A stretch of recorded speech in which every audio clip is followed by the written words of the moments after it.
Movie के शुरू में हमें क्यूबो सोलियर को देखते हैं जिसका नाम जॉन फैल्कोने, जिसने अपने सभी दोस्तों को एक जंग में मौत की घाट उतरते हुए देखा था। इस हादसे का इसके दिमाग पर बहुत ही गहरा असर हुआ था। फिर एक दिन ये शॉप में कुछ सामान लेने जाता है, तभी वहाँ पर दो गुंडे गन देकर मिल जाते हैं और सभी को डराने की कोशिश करते हैं। लेकिन जॉन को इससे कोई फर्क नहीं पड़ रहा था, बल्कि इसने उस गुंडे की गन को पकड़कर अपने सिर पर लगा लिया और उस गुंडे से कहा कि अगर गोली मारनी है तो सर पर मारो, ताकि इंसान फौरन मर जाए। वो गुंडा जॉन की इस हरकत से काफी घबरा गया। तभी जॉन ने उसकी गन छीनकर उसी पर वार कर दिया, जिससे वो गुंडा जमीन पर गिरकर बेहोश हो जाता है। अब जॉन दूसरे गुंडे को भी धुलाई करना शुरू कर देता है। और फिर जॉन जब अपने घर में सो रहा था, तभी उसकी बहन सिंडी आ जाती है। वो उनसे कहती है कि मैं अपनी किसी फ्रेंड की शादी में आई थी और कुछ दिन बाद वापस ब्राजील जाकर अपने समाज सेवा काम पर लग जाऊंगी। फिर हमें कुछ दिन बाद का सीन दिखाया जाता है, जहाँ हम सिंडी को देखते हैं जो ब्राजील के समुद्र बीच पर जख्मी हालत में बेहोश पड़ी हुई थी। जब जॉन को इस बात का पता चलता है तो वो अपनी बहन को देखने के लिए फौरन ब्राजील के लिए रवाना हो जाता है। उधर ब्राजील में सोंटो नाम का एक पुलिस वाला अपने साथी बोरोरो के साथ मिलकर फेवेला नाम के एक एरिया में रेड मारी और कई लोगों को गैर कानूनी हथियार रखने के जुर्म में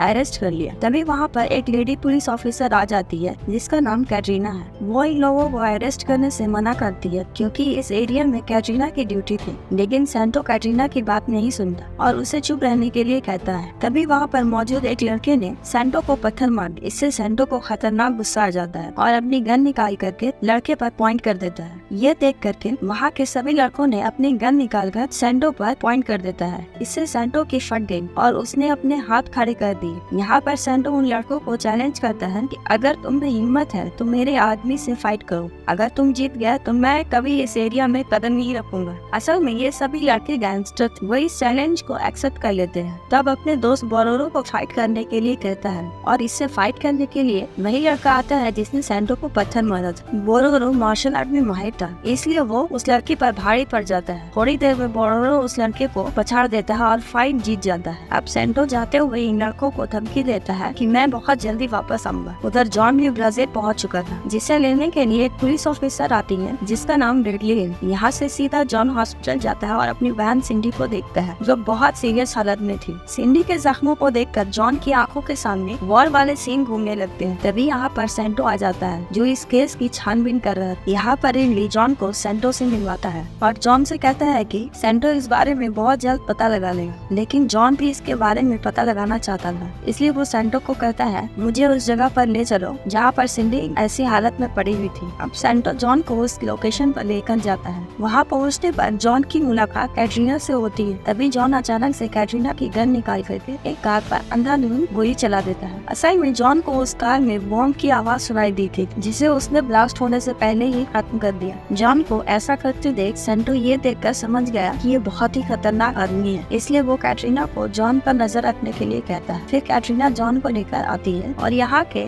स्कूल और हॉस्पिटल दिखाती है और कहती है कि ये सब गैर कानूनी पैसों से चल रहे हैं। फिर जॉन ऐसे ही घूमते हुए उसी बीच पर पहुँच जाता है जहाँ पर सिंडी जख्मी हालत में पड़ी हुई थी। तभी वहाँ पर उसे कुछ लड़के नजर आते हैं। जॉन उनका पीछा करता है। तभी जॉन की नजर उस लड़के के गले पर पड़ती है। उसने वही ताबीज पहन रखी थी जो सिंडी के गले में थे और उस लड़के का नाम कुका था। जॉन उस ताबीज के बारे में पूछता है, लेकिन वो लड़का जॉन की लैंग्वेज नहीं समझ पा रहा। तभी अचानक से उन लड़कों ने जॉन पर हमला कर दिया, लेकिन ये लड़के नहीं जानते थे कि ये जॉन कितना खतरनाक आदमी है। जॉन उनकी धुलाई करना शुरू करता है। तब ये कुका एक चाकू निकालकर उन पर वार करता है। जॉन उस चाकू को छीनकर कुका को ही दबोच लेता है। तभी वहाँ कैटरीना आ जाती है और इन पर गन पॉइंट कर देती है और जॉन को उस चाकू को फेंकने के लिए कहती है। अब जॉन उस चाकू को फेंक देता है और कैटरीना से उस लड़के के गले में पहने हुए ताबीज के बारे में कहता है। तब कैटरीना उस लड़के से उस ताबीज के बारे में पूछती है। तब वो लड़का सिंडी के बारे में बताता है कि वो मेरी फ्रेंड है और ये ताबीज सिंडी ने मेरी बहन को दिया था जिसका कोई पता नहीं है। इससे ये बात समझ में आती है कि सिंडी पर हमला करने वालों ने ही कुका की बहन को किडनैप कर लिया होगा। फिर कुका जॉन को एक डायरी ला कर देता है। अब जॉन डायरी के कार्बन कॉपी से पता लगाने की कोशिश करता है। तब उसे एक फोटोग्राफर का नंबर मिलता है। तब वो उस फोटोग्राफर के पास पहुँच जाता है और उससे सिंडी के बारे में पूछता है। तो वो फोटोग्राफर जॉन से कहता है कि इंसानों की तस्करी करने वाले गिरोह के केस की छानबीन वेट कर रही थी, जो सिंडी पर हुए हमले की फोटो मांगता है, लेकिन वो जॉन को फोटो देने से मना कर देता है। तब जॉन जाते हुए उसे हक करता है और उसकी जेब में से पेन ड्राइव निकाल लेता है। उधर वो फोटोग्राफर भी अपनी कार में जाकर जैसे ही बैठता है, उस कार का जबरदस्त धमाका हो जाता है और उसके चीथड़े उड़ जाते हैं। तभी वहाँ पर एक गाड़ी में कुछ गुंडे आते हैं और जॉन फॉन गोलियां चलाना शुरू कर देते हैं। किसी तरह से अपने आप को बचाकर एक गुंडे से गन छीन लेता है और उन पर गोलियां चलाना शुरू कर देता है। तभी ये गुंडे यहाँ से भाग जाते हैं। फिर जॉन रिडली के पास पहुंचकर उस पेन ड्राइव की सारी फोटोज को देखता है। तभी इन्हें एक फोटो में सिंडी के साथ एक आदमी नजर आता है और इनके पास एक गाड़ी भी खड़ी थी। गाड़ी के शीशे में से एक बार नजर आता है, इससे जॉन समझ जाता है कि यह आदमी इसी बार में मिलेगा। फिर रात को जॉन जब उस बार में पहुंचता है तो उसे वो आदमी नजर आ जाता है। इस आदमी का नाम लीमा है। जॉन उसका पीछा करना शुरू करता है। वो आदमी जब बाथरूम में जाता है तो जॉन भी उसके पीछे चला जाता है। तभी उस आदमी का बॉडीगार्ड जॉन को रोक देता है। जॉन अपने 2.5 किलो के हाथ से पंच मारता है और वो बॉडीगार्ड वहीं पर बेहोश हो जाता है। बाथरूम में जाकर वो लीमा की खूब धुलाई करता है और उसे सिंडी का फोटो दिखाकर उसके बारे में पूछता है, लेकिन वो जॉन को कुछ नहीं बताता। तब जॉन उनकी वापस से धुलाई करना शुरू करता है और उसका मुंह पकड़कर सिंक में डाल देता है। तो वो बताता है कि तुम्हारी बहन को किसी ने मेरे बारे में गलत इन्फॉर्मेशन दे दी थी। वो लोग सिंडी को नहीं जानते थे और जब सिंडी मुझसे मिलने आई तब उन लोगों ने सिंडी को देख लिया और उन्हीं लोगों ने सिंडी को बहुत बुरी तरीके से मारा। तब जॉन उसे कहता है कि वे लोग कौन थे। तब लीमा जॉन को एड्रेस देता है। तभी हम सेंटो को देखते हैं जो अपनी एक टीम तैयार कर रहा था। इन्हें कुछ लोगों के बारे में पता चला था जो ड्रग्स का धंधा करते हैं। फिर जॉन रिडली के पास पहुंचता है और ये लोग उसी जगह पर जानने लगते हैं जिसका एड्रेस लीमा ने दिया था। उधर सेंटो अपनी टीम के साथ रेड मारने के लिए पहुंच जाता है। उधर जॉन एक रेस्टोरेंट में पहुंचता है जहां पर एक लड़की उसका वेलकम करती है। अब जॉन एक चेयर पर जाकर बैठ जाता है। अब रेस्टोरेंट का एक आदमी तोमो नाम की एक लड़की को कॉल करता है। वो जैसे ही जॉन को देखती है अपने सारे आदमियों को अलर्ट कर देती है। यहाँ पर वो फोन पर बात करते हुए अपने लीडर का भी नाम लेती है जिसका नाम हरिमोटो है और कहती है कि हरिमोटो इससे बहुत गुस्से में आ जाएगा कि जॉन उसके अड्डे तक पहुँच गया है। ये बगैर हंगामा की शांति के साथ जितना जल्दी हो सके इस आदमी का काम तमाम कर दो। तभी एक आदमी जॉन के पास आता है और उसे साइड में लेकर जाता है। तभी जॉन एक गाड़ी को देखता है जिसमें से कुछ लड़कियां बाहर निकल रही थी। इनमें से एक लड़की कोका की बहन मारिया भी थी। तभी वो आदमी जॉन पर पीछे से हमला कर देता है और उसका गला दबाकर उसे मारने की कोशिश करता है। जॉन अपने हाथ में रखे हुए बैग से उस आदमी पर हमला करता है और थोड़ी ही देर में उसका काम तमाम कर देता है। फिर वो वहाँ पर एक घर जाता है जहाँ वो देखता है कि बहुत सारी लड़कियों को बंदी बनाकर रखा गया है और ये सभी लड़कियाँ टीनेज है। इससे जॉन को पता लग गया था कि यही लोग लड़कियों की तस्करी करते हैं। उधर सेंटो अपनी टीम के साथ ड्रग्स डीलर पर हमला कर देता है। कुछ ड्रग डीलर्स मारे जाते हैं और कुछ भाग रहे होते हैं। तभी सेंटो का एक आदमी एक ड्रग डीलर का पीछा करते हुए कुछ दूर तक निकल जाता है। वहाँ वो देखता है कि 2 आदमी कुछ लड़कियों को किडनैप करके गाड़ी में बिठा रहे हैं। तभी एक आदमी पर गोली चलाकर उसे मौत के घाट उतार देता है और दूसरे पर गन पॉइंट करके उसके बारे में सेंटो को बताता है। तभी वहाँ पर सेंटो आ जाता है और उस मरे हुए आदमी की गन उठा लेता है और पहले तो वो उस आदमी पर गन पॉइंट करता है, फिर घूम करके अपने ही आदमी को गोली मार देता है। इससे हमें पता चलता है कि सेंटो हरिमोटो के लिए काम करता है। अब वो उस रशियन आदमी से कहता है कि इसके बदले में मुझे डबल पैसे चाहिए। फिर वो मोटो को कॉल करके पैसा मांगता है। तब टोमो उस जगह के बारे में बात कर हरिमोटो को कॉल करती है और कहती है सेंटो पैसा मांग रहा है। तब हरिमोटो सेंटो को पैसे देने के लिए कह देता है। उधर रेस्टोरेंट में जॉन सबकी धुलाई कर रहा था और एक एक करके सबको मौत के घाट उतार रहा था। उधर कुछ लोग लीमा को हरिमोटो के पास लेकर आते हैं और हरिमोटो उसे फौरन मौत के घाट उतार देता है। उधर जॉन ने भी सबका काम तमाम कर दिया था। तभी कैटरीना सेंटो के साथ वहाँ जाती है और गन पॉइंट कर देती है और कहती है कि हमें तुम्हें अरेस्ट करना पड़ेगा। तब जॉन उसे कहता है कि मुझे इसके बारे में पता चल गया है, इसमें हरिमोटो का हाथ है। वही लड़कियों की किडनैप करके उनकी तस्करी करता है। फिर जॉन सेंटो को उस जगह पर ले जाता है जहाँ पर लड़कियों को बंदी बनाकर रखा गया था। जब वो दरवाजा खोलता है तो वहाँ पर एक भी लड़कियाँ नहीं थी। जॉन को वहाँ पर कुछ स्टेटमेंट मिलते हैं जिससे उसे पता लग गया था कि ये लोग लड़कियों को कंट्री से बाहर कैसे भेजते हैं। तब सेंटो सारे स्टेटमेंट ले लेता है और जॉन से कहता है कि मैं इसके बारे में पूरा पता लगाने की कोशिश करूंगा। फिर लीमा का बैग मांगता है और कैटरीना से कहता है कि तुम जॉन को अपने साथ ले जाओ। जॉन जब बाहर गाड़ी के पास आता है तभी उसे याद आता है कि मैंने बैग के बारे में तो इसे बताया ही नहीं, उसे लीमा के बैग के बारे में कैसे पता चला। इससे वो समझ जाता है कि सेंटो हरिमोटो से मिला हुआ है और वो वापस भागकर अंदर आता है। उधर हम मोटो को देखते हैं जो सिंडी को मारने के लिए हॉस्पिटल पहुंच चुकी थी। तभी वहाँ पर कैटरीना आ जाती है और वो मोटो को गोली मार देती है। उधर सैंटो बंदरगाह पर पहुंच जाता है, लेकिन उसे पता नहीं था कि जॉन भी उसकी गाड़ी की डिक्की में छुपा हुआ है। तब जॉन डिक्की से बाहर निकलता है और देखता है कि ये सभी लड़कियों को जापान भेज रहे हैं। फिर वो रिडली को कॉल करता है और उसे सारी बात बताता है और मदद भेजने के लिए कहता है। यहाँ जॉन सोचता है कि रिडली को मदद लाने में अभी काफी टाइम लगेगा, इसलिए वो खुद ही एक एक करके सबको मौत के घाट उतारना शुरू कर देता है। हरीमोटो को भी इस बात का पता चल जाता है कि जॉन यहाँ पर आ चुका है। वो ये बात सेंटो को बताता है, लेकिन जॉन को अब कोई भी नहीं रोक सकता था। वो एक एक करके सारे गुंडों को मौत के घाट उतार रहा था। अब हरीमोटो, कार्लो और सेंटो उसके सामने आ जाते हैं। ये तीनों सेंटो पर टूट पड़ते हैं। अब जॉन भी जमकर इनकी धुलाई करता है और वो सेंटो के गले में से चेन निकाल करके उसके सीने में घुसा देता है, जिससे सेंटो अधमरा होकर नीचे गिर जाता है। और फिर कार्लो की धुलाई करता है और उससे भी मौत की घाट उतार देता है। फिर हरीमोटो एक तलवार से जॉन पर हमला करता है। तब जॉन 2 रॉड उठा लेता है और उससे अपने आप को बचाता है, लेकिन हरीमोटो ने तलवार में भी एक चाकू छुपा रखा था। इससे वो जॉन को जख्मी कर देता है और वो जॉन से कहता है कि तुम्हारी बहन भी एक अच्छी फाइटर थी, लेकिन तुम उससे भी अच्छी फाइटर। ये सुनकर जॉन को गुस्सा आ जाता है। उस रॉड से हरीमोटो की धुलाई करना शुरू कर देता है और तब तक मारता है जब तक कि उसकी मौत नहीं हो जाती। फिर वो सेंटो के पास आता है। सेंटो उसे एक चाबी देता है और उनसे कहता है कि मेरी फैमिली बहुत ही गरीब थी, इसलिए मुझे मजबूरी में इनके साथ काम करना पड़ा और अब तुम मुझे गोली मारकर मौत के घाट उतार दो। लेकिन जॉन उसे जिंदा छोड़कर वहाँ से जाने लगता है। तभी उसे गोली चलने की आवाज सुनाई देती है। सेंटो ने अपने आप को गोली मारकर सुसाइड कर लिया था। तभी वहाँ पर पुलिस आ जाती है और सभी लड़कियों को बाहर निकालती है। जॉन कोका की बहन मारिया को लेकर बाहर आ जाता है। फिर वो अपनी बहन सिंडी से मिलने के लिए हॉस्पिटल जाता है, जहाँ डॉक्टर उसे कहते हैं कि इसे ठीक होने में अभी भी काफी टाइम लगेगा और बहुत सारे पैसों की जरूरत है। फिर वो रिडली से मिलता है। रिडली उसे एक मिशन करने के लिए कहता है और कहता है कि इसके बदले में हम तुम्हारी बहन का इलाज करवाएंगे। जॉन इसके लिए तैयार हो जाता है और यही पर ये शानदार मूवी खत्म हो जाती है। मिलते हैं फिर अगली वीडियो में। Thank you.